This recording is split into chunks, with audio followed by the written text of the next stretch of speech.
A world without ethics? Ethics, para siyang criterion to judge. Usually kasi it is the study of what is right and wrong. Or a set of moral laws and principles. It's all about treating each other with respect. Or the process of assessing and enhancing their moral character.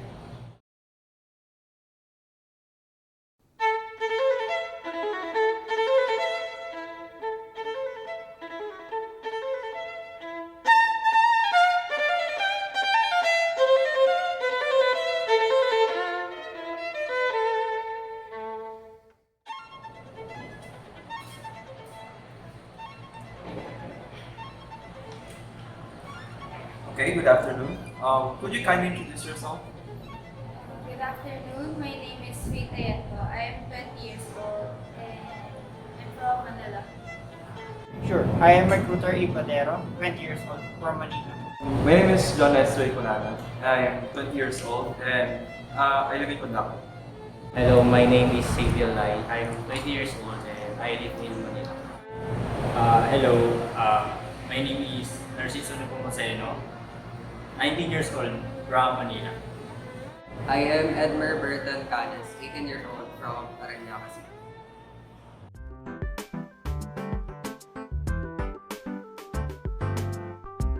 Okay, so for our first question, what do you think is ethics? Ethics? Well, for me, okay, sabihin na lang natin siya in this way. I think it is a lamp that we hold whenever we venture into the forest of life. Oh wait, you might be thinking, why am I saying this and how is a lamp connected to ethics? But I really feel like it is a reliable source of light guiding us through the darkest paths we encounter. Ethics can mean different things to different people. But as for me, I think I can define it as a person's resolve to lead a life that is consistent. One that is aligned with their moral principles or the process of assessing and enhancing their moral character. When we talk about ethics, diba, usually kasi it is the study of what is right and wrong and how people should behave. Aside, it's about making decisions and choices that are considered morally good and just, taking into account what is fair and respectful to others. Ethics, ethics for me is like an unwritten rule on how we should act with our loved ones. It's all about treating each other with respect, listening to what they have to say, being honest even when it's hard, and making choices that takes everyone's needs and feelings into account. For me, the philosophical study of what is moral, right or wrong is all about ethics. It's comparable to a manual or a set of moral laws and principles. Ethics serves as a foundation for all of my decisions. Ethics, para siyang criterion to judge whether an action is right or wrong. So you can evaluate your actions, like your intentions behind and the future outcome of it. In the end, for me, it comes down to how ethics intersect with individual identity, behavior, and decision making. By that, I can say that we are all travelers in the vast wilderness of choices. And ethics is the lantern that does not only help us where we're going, but it also shows us the beauty and dangers of our surroundings. Ano kasi, parang ethics helps guide us individuals and societies in determining how to interact with each other and in a way that is considered responsible and morally upright. So ethics affect how people make decisions. So it is a very powerful tool that can be applied in every aspects of our lives. It helped me to choose which course when I found myself debating if what I'm going to do is morally right or bad. It also means working through disagreements calmly and with empathy. Most importantly, it's about building a strong base of trust and love in the family. So it stays safe and caring place for everyone.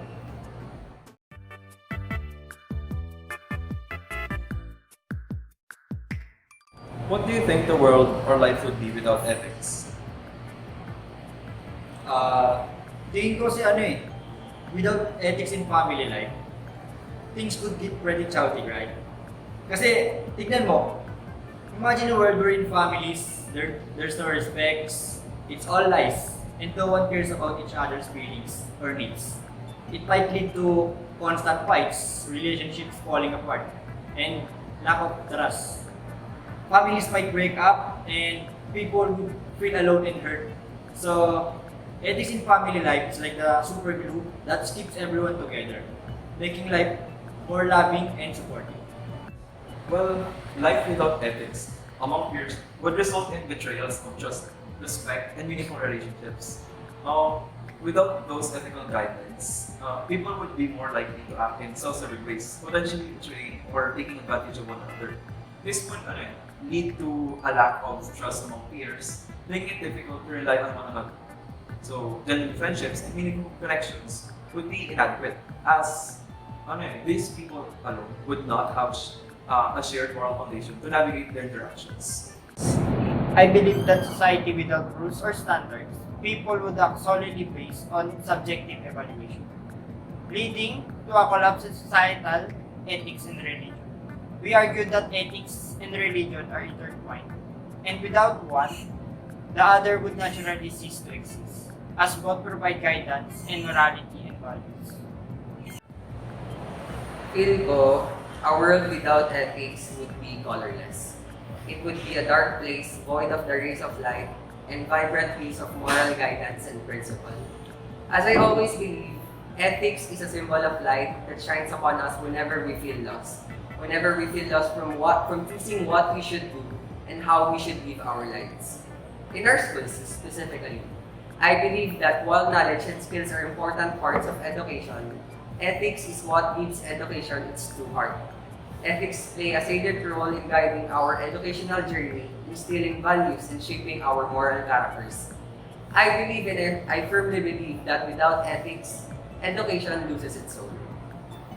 Okay. What do you think the world or life would become without ethics? I think the answer to this question is pretty obvious naman, since ethics promotes introspection and personal development. Without it, personal development may stagnate, leading to a lack of personal progress.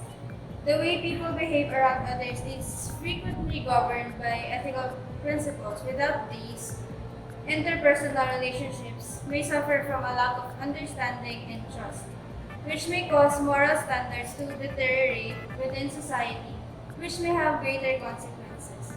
So in short, the world will be disorganized. I think hindi siya posible because everyone has morals and principles embedded into them. Even the bad people in our society have a clear view of what is right or wrong, but they prioritize themselves over the greater good. Parang sa mundo ng politics, sarili lang ang iniisip nila. Hindi yung para sa ikabubuti ng marami. So hindi nila ina-apply ang ethics.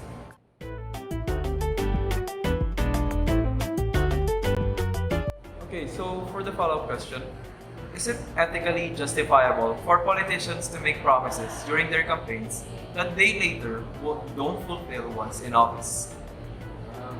Parang depende. Kasi considering ground realities, may instances talaga na hindi natin natutupad ang mga promises natin because of so many reasons and factors. Siguro, acceptable pa yung ganyan.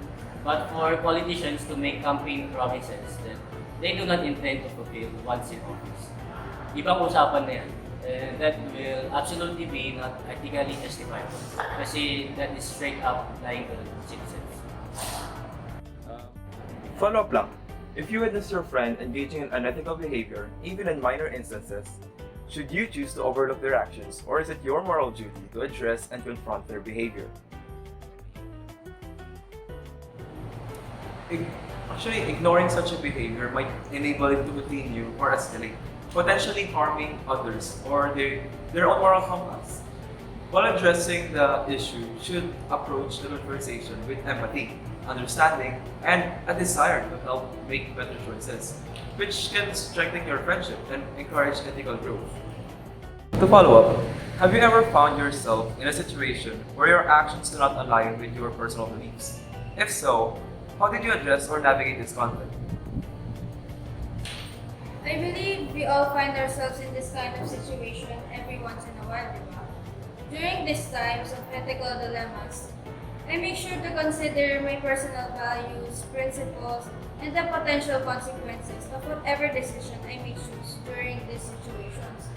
Although this cannot guarantee that my decision will be 100% right and easy, the experience and realizations after this will serve as a learning experience for a better judgment in handling similar situations differently in the future. Okay, so to follow up, there are several cases of cheating at schools nowadays for the benefit of having good outcomes. What is your take on this? Well, of course, I'm absolutely against this action. Kasi syempre, yung iba nagpapakahirap and giving it their all para lang makapag-pick up and give their best performance in class. And syempre, we cannot deny that ang unfair lang to them na yung ibang students will choose to cheat rather than study for their exams and performances. Yes, the outcome will be good. Getting high grades is indeed a nice thing to ever happen in our lives as students. Pero to get there, the whole process before getting in that position or situation is not right at all. It is unethical. I just feel sad for them that their definition of excellence is overshadowed by unethical means.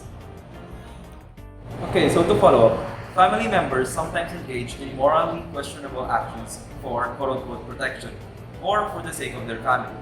Do you believe such actions are ultimately in the family's best interest? Well, it's kind of like a tricky situation. Some family members might do things they see as necessary to protect or support the family. Even if those actions don't exactly feel right morally, in the short term, it might seem like the right move. But in the long run, it can create more complications and potential consequences. You know what I mean? So, it's kind of a mixed bag and it really depends on the specific circumstances and values of the family. Okay, so for the follow-up question, people frequently invoke religion to justify the actions they commit.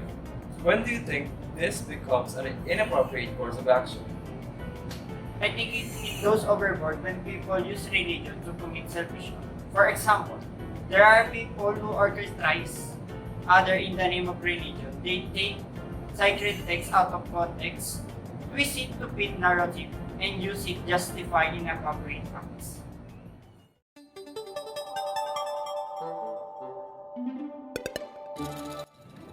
What actions can individuals take to promote ethics and contribute to a better world? Discussion on ethical behavior are the easiest action we as individuals can take. We can talk about this with our relatives, close friends, peers, and anyone else we come across. This conversation might also result as a creation of ethical expectation for that group. In order to create an ethical and better world, people must establish accountability with one another and promote an honest and ethical culture. I think the most essential thing to do is to actually ensure that your words and actions align with your core values that you live by. Because I believe that the change that we want to see in the world must first start within ourselves, right?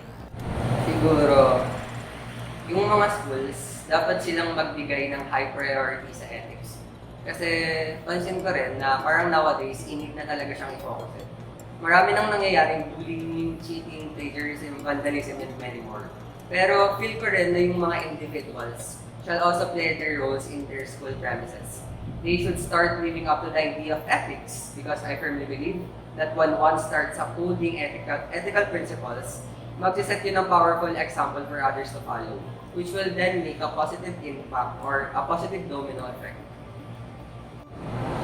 I think the best thing to do is always do a self-reflection and evaluate the things you are going to do and think on a larger scale. If you know someone will be harmed from your actions, then don't do it. It's very simple. So most politicians only think for themselves. They don't practice ethics. So imagine how great the world would become if everyone in the position were morally upright. Actually, it can easily be done, Kasi individuals can promote ethics and contribute to a better world by treating others with kindness, honesty, and fairness. So this means na being respectful, helping those in need, and speaking the truth. Yeah. So it also involves standing up against injustice, discrimination, and harmful behavior when they encounter it. So by making those ethical choices in their personal and professional lives, people can set a positive example for others and collectively create a more just, compassionate, and harmonious world. Okay, here's the scoop. If you want to spread some good vibes in the world, it all starts right at home. By creating a vibe of honesty, trust, and respect within your family. You're laying the groundwork for the better society. That means having each other's backs, passing down life's essential lessons, and dealing with family drama using empathy and patience. In doing so, they contribute to a ripple effect as these values and behaviors can extend beyond the family unit, influencing the broader world in a positive way. It all begins with a small but significant steps taken within the family circle.